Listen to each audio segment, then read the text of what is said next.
है इस वीडियो को सुनने के बाद इसको शेयर करिएगा, अधिक से अधिक शेयर करिएगा, क्योंकि जिस तरीके से ये पूरा मामला बड़े ऑर्गेनाइज तरीके से चल रहा है, अगर नहीं रोका गया तो जो आज बांग्लादेश में हो रहा है ना, यही कल को पूरे भारत में होगा।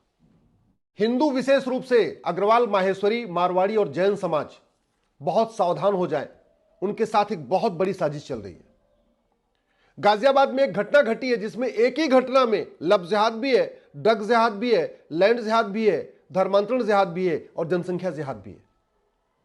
दिल्ली के चौहान बांगड़, जहां पहले 100% चौहान रहते थे, अब सारे चौहान कन्वर्ट हो चुके हैं, वहां का फराज गाजियाबाद के एक गर्ग परिवार की बेटी से दोस्ती करता है। और दोस्ती इसलिए करता है कि गर्ग साहब बड़े बिजनेसमैन थे, लगभग 100 करोड़ की इनकी प्रॉपर्टी थी और उनको बेटा नहीं था। उनकी 4 बेटियां थी, तो उन्होंने 25-25 करोड़ की प्रॉपर्टी चारों बेटियों के नाम कर दिया।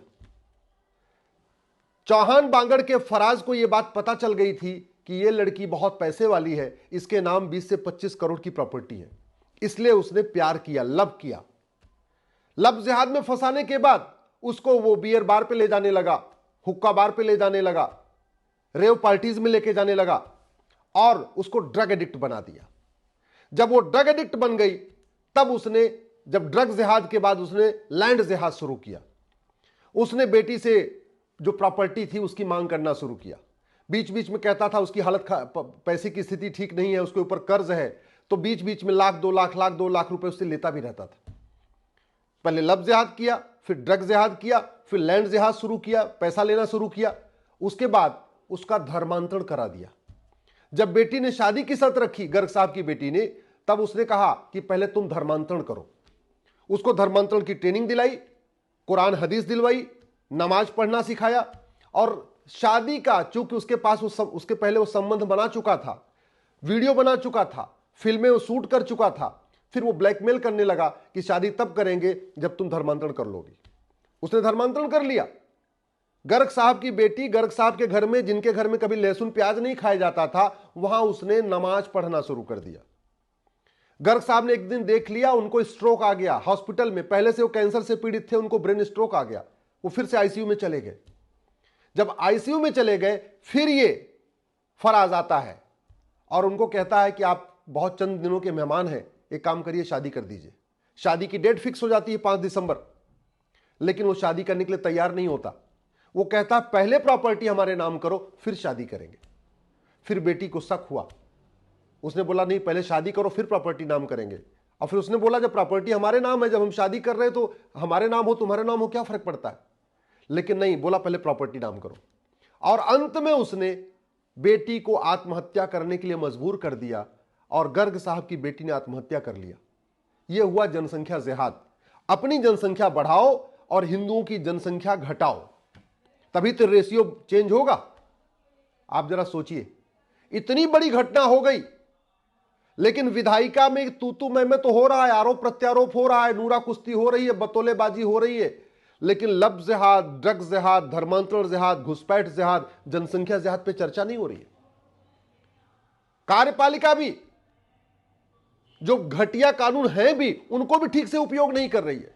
मैं कई बार कह रहा हूं कि धर्मांतरण, ड्रग, लव जिहाद, इनके खिलाफ एनएसए लगाइए, यूएपीए लगाइए, वेजिंग वॉर की धारा लगाइए, देशद्रोह लगाइए, गैंगस्टर एक्ट लगाइए, लेकिन नहीं लगाया जा रहा है। मैं कितनी बार कह रहा हूं, न्यायपालिका, ये जो कुछ चल रहा है इसके लिए न्यायपालिका भी जिम्मेदार है। विधायिका इसलिए जिम्मेदार है कि इन मुद्दों के मूल कारण पे ध्यान नहीं दे रही, ना मूल कारण पे चर्चा कर रही है, ना कानून बदल रही है। कार्यपालिका इसलिए जिम्मेदार है कि कार्यपालिका जो हमारे पास कानून है उसको भी ठीक से नहीं लगा रही है। न्यायपालिका को अलगाववादियों, माओवादियों, नक्सलियों, जिहादियों की ह्यूमन राइट की चिंता है। न्यायपालिका को ऐसे मामलों में कोई लेना देना नहीं है। उनको तो लगता है ये सब राइट टू लाइफ का मामला है, उनको तो लगता है धर्मांतरण भी फ्रीडम ऑफ रिलीजन का मामला है।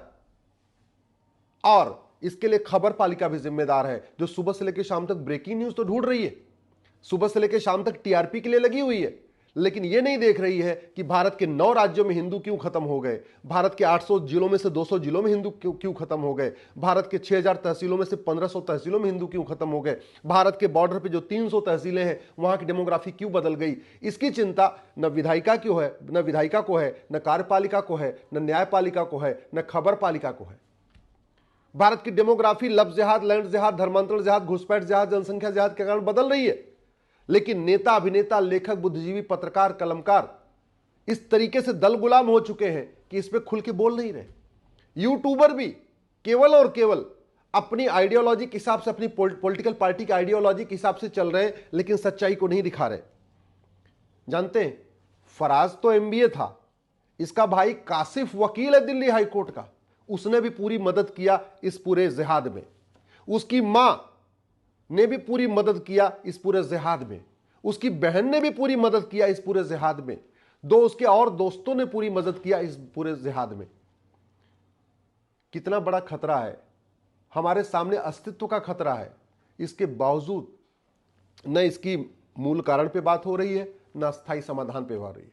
मूल कारण है वो सोच कि हमारी संख्या बढ़नी चाहिए, बाकियों की संख्या घटनी चाहिए, और उस सोच को हम खत्म नहीं कर रहे। वो जो पाक नापाक की सोच है, हराम हलाल की सोच है, उस पर चर्चा ही नहीं हो रही है। ऊपर से ये माइनॉरिटी और बने हैं, जितने लफ्ज जिहादी हैं, जितने ड्रग जिहादी हैं, जितने घुसपैठी हैं, जितने धर्मांतरण कराने वाले जिहादी हैं, जितने जनसंख्या जिहाद करने वाले हैं, ये सारे माइनॉरिटी का फायदा और ले रहे हैं। क्यों फायदा ले रहे हैं? हमने माइनॉरिटी को डिफाइन नहीं किया। क्यों इनका सारा खेल चल रहा है? हमने इनके ऊपर कठोर कानून नहीं लगाया।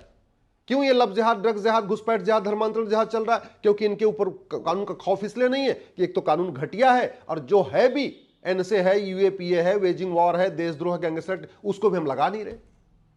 क्यों इनको खौफ नहीं है? क्योंकि इनको सजा नहीं होती। और सजा क्यों नहीं होती? इनके खिलाफ कोई गवाही देने तो आता नहीं। बड़ी सीधी सी बात है। इस पूरी घटना में चूंकि जो गर्ग साहब की बेटी थी और गर्ग साहब, इसके अलावा और कोई तो विटनेस है नहीं, तो और कोई आके गवाही देगा नहीं। और स्वाभाविक सी बात है, उधर से उसकी मां तो कहेगी नहीं कि मेरा बेटा हत्यारा है, उसकी मां तो कहेगी नहीं मेरा भाई बेटा जो है जिहादी है। तो ये कुछ दिन के बाद सबूत के अभाव में छूट जाएंगे। सबूत के अभाव में क्यों छूट जाएंगे? क्योंकि हमने नार्को पॉलीग्राफ ब्रेन मैपिंग कानून नहीं बनाया। हमने अगर कानून बना दें और झूठी गवाही को गंभीर अपराध कर दें, झूठे एफिडेविट को गंभीर अपराध कर दें, तो क्या होगा? ये सच सामने आ जाएगा, इसके खिलाफ, इसके पक्ष में कोई झूठी गवाही देगा नहीं, तो फटाफट सजा हो जाएगी। लेकिन चूंकि हमने न तो झूठ को गंभीर अपराध बनाया, न झूठ पकड़ने के लिए नार्को पॉलीग्राफ ब्रेन मैपिंग कानून बनाया, न हर जिले में हमने लैब बनाई, तो गवाहों के बयान होते हैं, तारीख पे तारीख चलती है, 10 साल 20 साल मुकदमा चलता है, और कानून इतना घटिया है कि न किसी की नागरिकता खत्म होती है, न किसी को आजीवन कारावास फांसी होता है, न किसी की 100% संपत्ति जब्त होती है। इसलिए मैं सभी माननीय मुख्यमंत्रियों से, विशेष रूप से माननीय प्रधानमंत्री से आग्रह कर रहा हूं, आप समान शिक्षा लागू करिए। समान नागरिक संहिता बाद में भी लागू हो जाए चलेगी, पहले समान शिक्षा लागू करिए। पहले 1 nation 1 education board, 1 nation 1 syllabus, 1 nation 1 curriculum लागू करिए। 10वीं तक सबकी किताब एक करिए।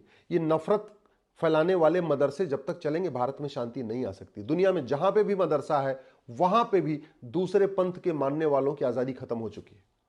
और एक बात मैं और बता दूं, जिस दिन 33% हो गए, मात्र 33%, याद रखिएगा, न संविधान चलेगा, न समता चलेगी, न समानता चलेगी, न लोकतंत्र चलेगा, न पंथ निरपेक्षता चलेगी। जिस दिन 33, क्योंकि सरकार बनाने के लिए 33% वोट चाहिए, जिस दिन 33% हो गए, ये बाबा साहब अंबेडकर का संविधान बदल दिया जाएगा। इसमें से equality, justice, liberty, fraternity, unity, integration निकाल दिया जाएगा। और जिस दिन 33% हो गए, वही हालत होगी जो अफगानिस्तान में हिंदुओं की हो रही है, जो पाकिस्तान में हिंदुओं की हो रही है, जो बांग्लादेश में हिंदुओं की हो रही है, जो कश्मीर में हिंदुओं की हुई, जो संभल में हिंदुओं की हुई, वही स्थिति होगी। और ये स्थिति इसलिए तेजी के साथ बदल रही है क्योंकि लफ्ज जिहाद पे हमने कठोर कानून बनाया नहीं, धर्मांतरण जिहाद पे हमने कठोर कानून बनाया नहीं, घुसपैठ जिहाद पे हमने कठोर कानून बनाया नहीं, जनसंख्या जिहाद के खिलाफ कठोर कानून बनाया नहीं, ड्रग्स जिहाद के खिलाफ कठोर कानून बनाया नहीं, तो ये जिहाद बढ़ता चला जा रहा है। इसलिए मेरा आपसे निवेदन है, इस वीडियो को सुनने के बाद इसको शेयर करिएगा, अधिक से अधिक शेयर करिएगा, क्योंकि जिस तरीके से ये पूरा मामला बड़े ऑर्गेनाइज तरीके से चल रहा है, अगर नहीं रोका गया तो जो आज बांग्लादेश में हो रहा है ना, यही कल को पूरे भारत में होगा।